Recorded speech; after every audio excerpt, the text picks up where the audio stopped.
From Calling the Animals to the Lion's Gate, A Journey in Raising Consciousness. August 6, 2015.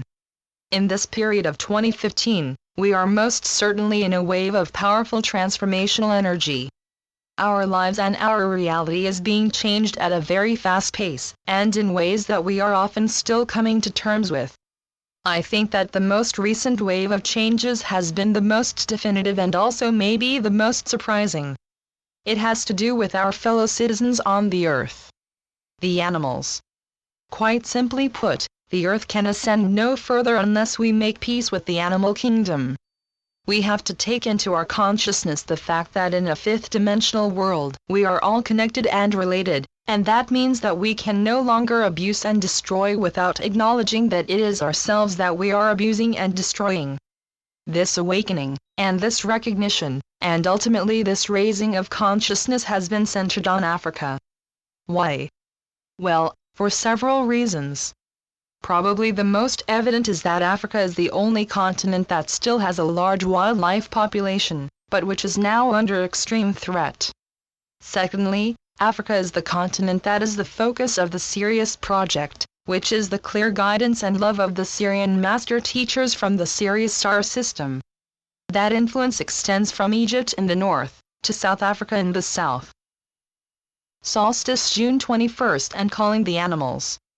At this year's solstice celebrations, I was guided by Archangel Michael, to call for a global meditation on the Calling the Animals.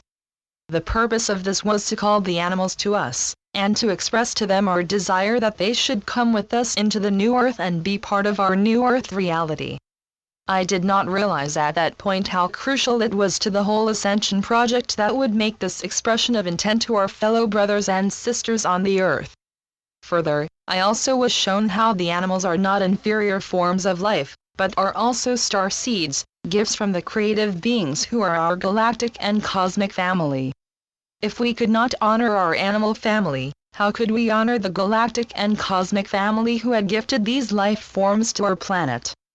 As it happened, I was also invited to attend a ceremony in the far north of South Africa at an ancient stone circle.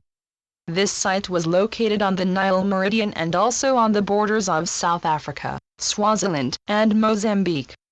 Just to the north was the Kruger National Park, our biggest wildlife sanctuary, and beyond that, Zimbabwe. And so it was that I was privileged to be with a large group of people as we called the animals, from the sacred circle that we had created around the main standing stones. I remember quite clearly calling the Line of the North. In our circle, north was towards Kruger and Zimbabwe, home of Cecil the lion who was to be a major player in this unfolding wave of energy. I did specifically call the white lions as the spirit keepers of Africa, to be the guardians of the north. It was also interesting that our ceremony was visited by two large crows, who as messengers of the spirit world carried our intentions into the spirit realms. Cecil the lion and the royal lions of Sirius. And so it was that the message was received by the spirit keepers of Africa, and the royal lions of Sirius. Now, perhaps I should explain how very important lions are in the Syrian teachings. In the creation story, the prime creator known as Amun-Ra, gives birth to two beings who are called Shu and Tefnut. They are the original masculine and feminine energies, and Tefnut, who is the feminine, is always depicted as a lioness-headed woman. Lioness energy is sacred to the Syrians, it is a manifestation of the divine creative essence. And so it is that in Africa, where the Sirius energy is strongest on the planet, that the lions came to be the spirit keeper of the continent. And it was there, in the spirit council of the white lions, that our call was heard. And so it was decided that a noble lion would be needed to bring to humanity the message of the lions and the call to family in the new earth. And so it was that Cecil, the noble lion of Hwange, was called to carry the role of the sacred path of the Lion King. Now while this is a beautiful story, it also does not hide the fact that everyday lions are hunted, poached, and killed in Africa, and that the death of Cecil was not a demanded sacrifice but an illustration of what is befalling all lions in Africa, and ultimately, all animals on earth. The purpose of the very public killing of Cecil the lion was to bring the energy of the lion into the collective consciousness just at the very moment when the sun was in Leo, and we were approaching a very crucial ascension moment in the Lion's Gate of 2015, the 888. It was to make humanity aware of what was happening to the lions and to the animals on the earth. To remind humanity of their mission to love and hold the animals, and their purpose of recreating the garden on the new earth so that all life forms could be present. And it was to make us aware that our Star Nation brothers and sisters, especially the Syrians, were here present with us in this work. The powerful energies of the Lion's Gate are assisting the planet through the gateways of time and into the higher dimensions that are guarded by the royal Syrian lions of yesterday and tomorrow. 888. The Lion's Gate and beyond.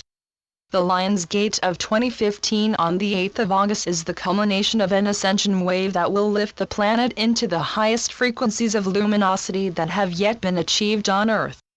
On the 8th of August, the Royal Syrian Lions will be on hand in the spirit realm to be the assistants at this wonderful moment of ascension and birthing for the planet. We can be sure too, that Cecil the Lion will be there in soul spirit form, to watch over the final stages of the story that he had such a part in creating. From this moment forward, the animals will step into their sovereignty and will become our fellow citizens of the new earth. This will create a radical shift in consciousness that will challenge all that we believe about love and compassion, and the way in which we embody these essential energies. We will be required to shift from a society that believes that humanity is central and that everything on the planet is simply resources to be consumed, to a society that acknowledges the unity of a family of living beings sharing a common home and a common destiny. This is the great shift we need to make if the Earth is to continue to ascend into her true destiny as a planet of love and compassion. Channeled by Celia Fenn. StarChildGlobal.com